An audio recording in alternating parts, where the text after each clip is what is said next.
はい、どうも、こんにちは、文太です。今日はですね、キャッシュフローセミナーということで、動画の方を撮っていきたいと思います。でですね、セドリを取り組んでいる方であれば、大抵の方が、一度はそのキャッシュフローがうまくいかない、うまいことその回らないっていう風に、悩まれる方って結構いるかと思います。で、実際自分自身もですね、キャッシュフローに関しては、かなり、苦労をしてきました。というのも、他の動画でもお話ししてるんですけれども、自分はそのセドリを副業として取り組み始めてから、その脱サラするまでの期間ってかなり短かったんですよ。で、結構勢いでガンガンいってる感じがあったんですけれども、その利益的に見ると30万円とか40万円っていうのはすぐ出せたんですが、キャッシュフローに関する理解がもうめちゃくちゃ浅かったため、生活資金っていうのが全く残せなかったんですよね。なので、その毎月口座のお金っていうのがどんどん減り続けるみたいな結構最悪な状況が結構その脱サラしてから長いこと続いたというか、最初のうちは結構ずっとそうだったんですけれども、やっぱりそれってキャッシュフローの理解がすごい浅かったからなんですよ。で、この動画を今見ている方で、専業で取り組まれている方はもちろんのこと、副業で取り組まれている方もですね、その、利益で見ると5万円とか10万円は上がってるにもかかわらず、口座のお金が減り続けてるみたいなことが結構あるので、やっぱそれってそのキャッシュフローに関する理解っていうのが浅かったり、どこを改善すればいいのかが分からなかったりっていうことがあるので、この動画ではですね、そのチェックすべき数字というか、改善するべき数字ですね、が一応3つあります。ここの3つをどこか改善すれば、キャッシュフローっていうのは、その改善されますよっていう3つの数字があるので、そこをですね、お話をしていきたいと思います。では最初にですね、とりあえずじゃあその3つの数字ですね、どこを改善すればいいのかっていうのを上げていきたいと思います。はい、ということでですね、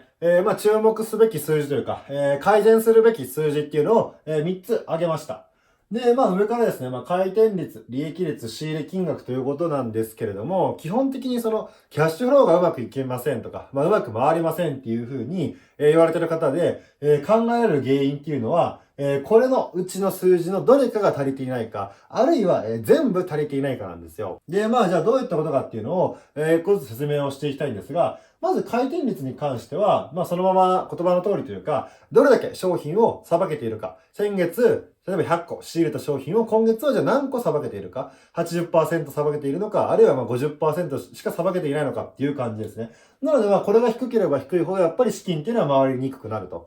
で、二つ目の利益率もそうなんですが、やっぱり利益率も低くなれば低くなるほど資金を回すっていうのは厳しくなってきます。で、特にですね、自分が取り組んでいるような、メディア系のセドリ、DVD セドリとかであれば、やっぱ極端に利益率が低い、方っていうのも結構いて、やっぱ10%を切ってるような人も結構います。で、そうなってくると、やっぱりどうしてもですね、その資金を回すのって厳しくはなってくるんですよ。利益率が10%切ったりしてると。なので、やっぱそこの改善、その数字っていうのは改善をしていく必要があるかなというふうに思います。で、仕入れ金額に関しては、ちょっと後でお話をしたいんですが、まず最初にですね、この上2つですね、回転率と利益率に関しては、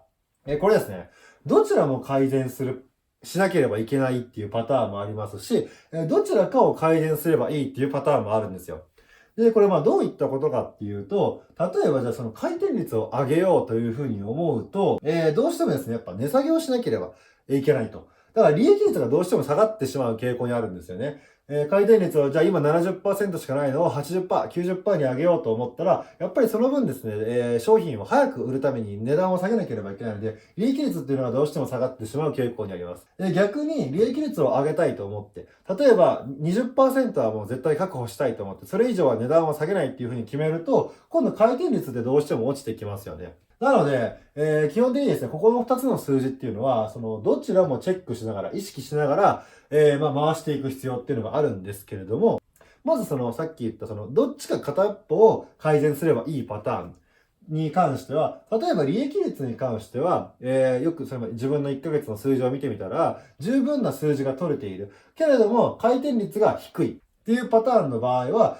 多少ですね、その値下げをして、利益率が十分に取れているのであれば、その分はですね、多少値下げしても問題はないので、その分回転率を上げていく必要っていうのが出てきます。なので、その利益率さえ改善すれば OK というか、利益率を下げて回転率を上げれば、キャッシュフローが回るっていう風な改善策が上がってきます。で、逆に回転率はめちゃくちゃいいんだけれども、利益率がめっちゃ悪いっていうパターン。これ結構 DVD 多いと思うんですよ。多分こっちを上げることに集中しすぎてというか、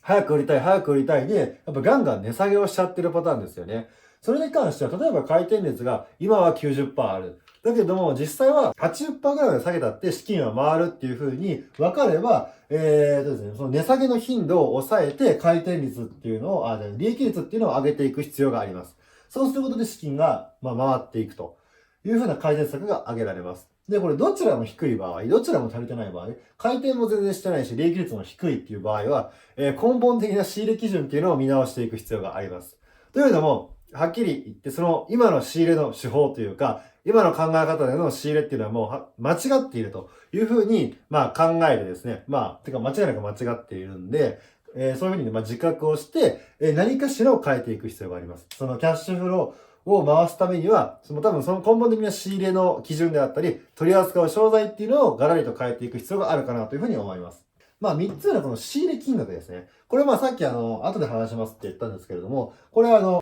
ういった状況か、あるいはそのキャッシュフローをどうしたいかによって、これ仕入れ金額っていうのを、要するに上げるか下げるかっていうので、取る対策っていうのが変わってくるんですよ。というのも、本当にキャッシュフローがきつい。もう支払いができない。借金をしてしまうかもしれない。みたいな状況であれば、仕入れ金額っていうのはもう下げる、あるいはゼロにするっていうのが正解なんですよね。実際それで追加でどんどん仕入れたところで、よりですね、その悪い状況っていうのを作り出すだけなので、仕入れ金額っていうのを下げる必要があります。なんならゼロにして、一旦商品を売ってキャッシュを戻すっていう作業が必要なんですけれども、例えばさっき言ったように、専業で生活費が残らないとか、あるいは副業で取り組んでいるけれども、もうちょっと手元に残るお金を増やしたい。今はトントンかちょいマイナスぐらいなんだけれども、それをもう少しだから、生活を楽にするためにも、資金をもう少し残したいっていう場合は、仕入れ金額を単純に上げることで、キャッシュフローっていうのは改善することができるんですよ。というのもこれどういったことかっていうと、例えば回転率が、80% だとして、利益率が20%。みたいな感じの、比較的平均的な数字だとして、今は仕入れ金額が100万円みたいな感じの人がいたとします。そうするとちょっとこれ手元にいくらぐらい残るか、あるいはプラスになるかマイナスになるかってちょっと今わからないんですけれども、これをですね、単純に仕入れ金額を、200万にですね、仮に仕入れ金額を上げると、手元に残る金額っていうのは圧倒的にこれ増えるんですよ。ここの数字が変わらなければ。回転率を維持しつつ、利益率も 20% っていうのを維持することができるのであれば、単純に仕入れ金額を上げれば上げるほど、手元に残るお金っていうのは増えます。なので、これ、特に専業の方であれば、やっぱ手元に残るお金っていうのを確保しなければいけないので、ここの数字を維持しつつ、仕入れ金額をどんどん上げていくっていうのは、これはおすすめなんですよね。自分自身も、そういう風にやってきました。単純に手元に残るお金を増やしたいのであれば、仕入れ金額を上げることで、手元に残るお金っていうのが増えてくるので、なので、ここの仕入れ金額に、3つに挙げた仕入れ金額に関しては、今の状況であったり、どうしたいかっていうので、取る戦略っていうのは変わってきます。ただし、一番やってはいけないのは、ここの数字がそもそも足りてない。にもかかわらず、こっちを上げるっていうのは、これかなり自殺行為なので、そこに関しては、気をつけてやっていただければいいかなというふうに思います。ではですね、今日は、キャッシュフローセミナーということで、どのようにですね、どこの数字に着目して、改善をしていけばいいのか。で、今これ聞いているあなたは、自分のですね、今の、背取りの、収支というか、数字に当てはめて、どこが足りてないのかな、あるいは全部足りてないのかなとか、あるいはここ2つが足りてて、でももっと手元にお金を残したいっていうのであれば、仕入れ金額を上げるっていうのも、十分ありな戦略だと思うので、この自分の数字にですね、照らし合わせながら、キャッシュフローの改善っていうのをしていっていただければいいかなというふうに思います。ではですね、この動画は以上となりますが、私が配信しているですね、日々配信している、メルマガ、LINE アットの方もですね、ぜひともですね、登録していただければと思います。あと、この動画のチャンネル登録も、ぜひお願いいたします。ではですね、この動画は以上となります。最後までご視聴いただきありがとうございました。